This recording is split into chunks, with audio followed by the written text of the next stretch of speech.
Dear friends, இன்றைக்கி இறால் முட்டை அடை எப்படி செய்யலான்னு பார்க்கலாங்க.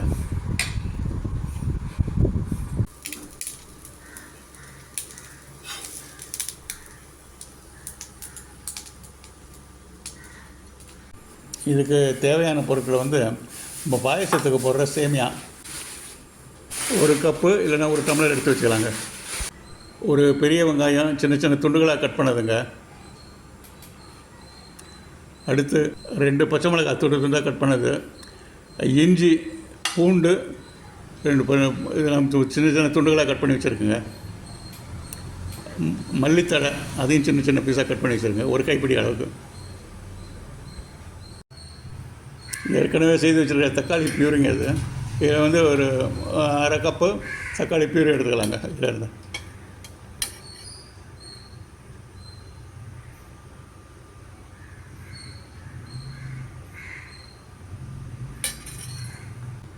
சுத்தம் செய்யப்பட்ட இறாங்க பாதி கப்பு எடுத்துக்கலாங்க. அது இறா 2 முட்டையோ இல்லை 3 முட்டையோ தேவைக்கு தகுந்த மாதிரி எடுத்துக்கலாங்க.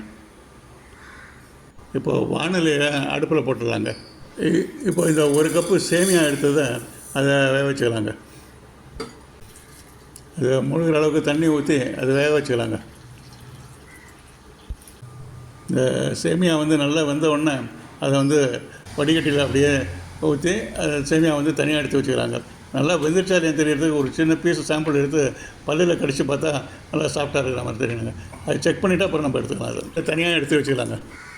இப்போ வானலை எடுத்து அடுப்பில் வச்சுட்டுங்க, ஒரு 2 ஸ்பூன் எண்ணெய் ஊற்றிக்கலாங்க.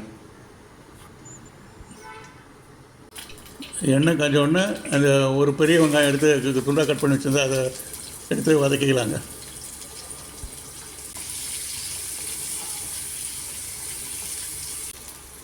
அதில் இஞ்சி பூண்டு பச்சை மிளகாய் நறுக்கி வச்சுருந்தது அதெல்லாம் போட்டுக்கலாங்க. போட்டு ஒன்றா சேர்த்து வதக்கிக்கலாம், அப்படியே வதக்கிக்கலாம். இப்போ நல்லா வதக்கிடுங்க. அரை கப்பு இறா போட்டிருந்தது அதையும் எடுத்து அதில் போட்டுவிட்டு அதையும் சேர்த்து நல்லா வதக்கிக்கலாங்க. அப்படியே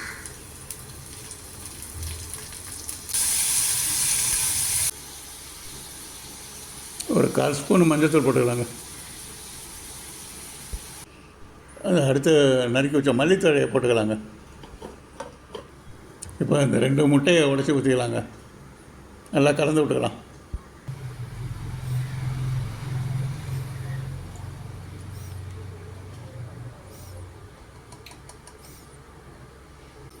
இப்போ உப்பு ஒரு ஸ்பூன் போட்டுக்கலாங்க. போட்டுட்டு அப்புறம் திருப்பி டேஸ்ட்டு பார்க்குறப்போ வேணுன்றப்போ சரி பண்ணிக்கலாம். அப்புறம்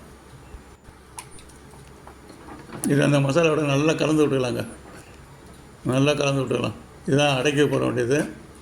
அடைக்க தகுந்த மாதிரி இதை கலந்து விட்டுக்கலாம். இதுலேயே அப்படியே தக்காளி பியூரியும் கலந்தாச்சுங்க. அரை கப்பு தக்காளி பியூரி கலந்தாச்சு. அதையும் சேர்த்து அப்படியே மிக்ஸ் பண்ணிக்கலாம். ஒன்று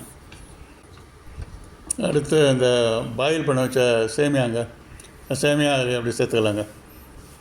சேர்த்துட்டு நல்லா மிக்ஸ் பண்ணிடலாங்க. இதுதான் அடைக்கி தேவையானது கம்ப்ளீட்டாக. அதை கம்ப்ளீட்டாக நல்லா மிக்ஸ் பண்ணிடலாம்.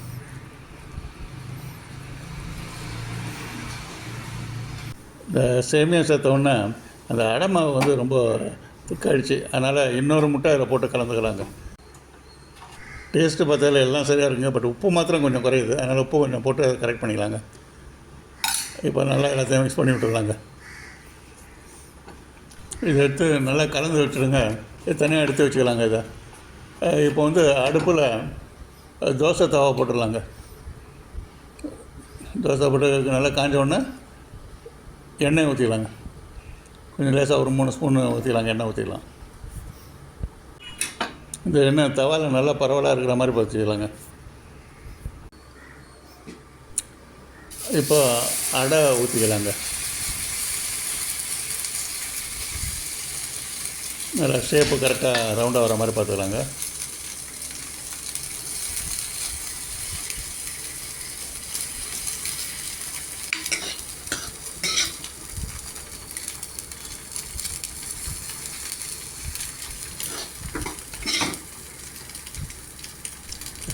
ஹீட்டு மாத்திரம் கொஞ்சம் மீடியத்திலே கொஞ்சம் வச்சுக்கலாங்க. அடையை அப்படியே திருப்பி போட்டுக்கலாங்க.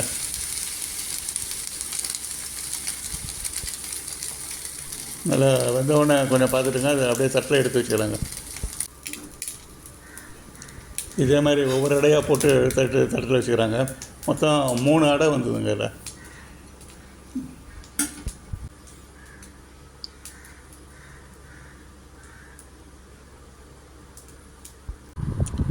அதை 3 அடையும் எடுத்து வச்சாச்சுங்க. இப்போது டேஸ்ட் பண்ணி பார்க்கலாங்க. இதுக்கு வந்து தக்காளி சாஸ் இருந்தாலும் நல்லாயிருக்கும், டொமேட்டோ சாஸ் நல்லாயிருக்கும். இல்லைன்னா அடைன்றனால கார சட்னி இருந்தாலும் நல்லாயிருக்கும். அதை வச்சுட்டு சாப்பிட்டு பார்க்கலாங்க. இப்போ டேஸ்ட் பண்ணி பார்க்கலாமா?